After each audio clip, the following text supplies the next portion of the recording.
नमस्ते प्रणाम। आप लोग सुनिए बेटा विवाह गीत है, कैसा लगता है कमेंट में ज़रूर बताइएगा आप लोग।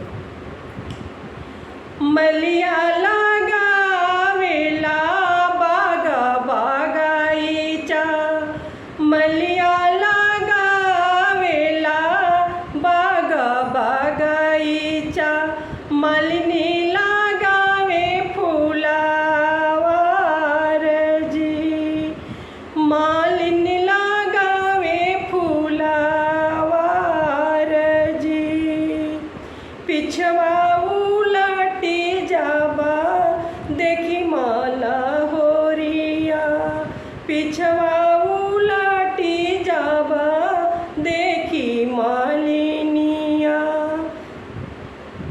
दुवरे कावन दुल्हा ठाढ़ जी, दुवरे कावन दुल्हा ठाढ़ जी, कवने जरूरत तोरे पड़ला दुल्हा, अइला ये तानी भीनु सार जी, अइला ये तानी भीनु सार जी, फुलवा के माउरीना उरही है रे मालिनी, धूपवा लागता कुम्हिलास,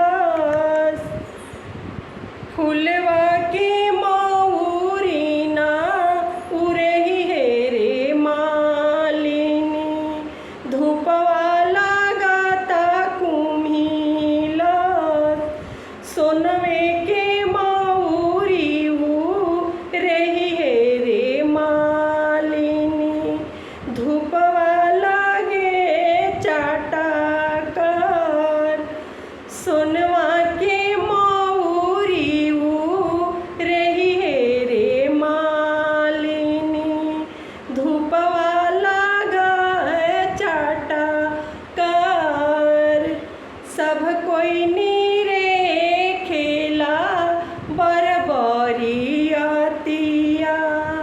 सासु नीरे खेली दामाद जी, सब कोई नीरे खेला बरबरियतिया, सासु नीरे खसुदा माद जी, सोनवा के माउरी दुल्ह पेनी आइले, देखी के जिया राजू उड़ास जी, सोने के माउरी दुल्ह पेनी आइले, देखी के जिया राजू उड़ास जी, देखी के जिया राजू उड़ास जी।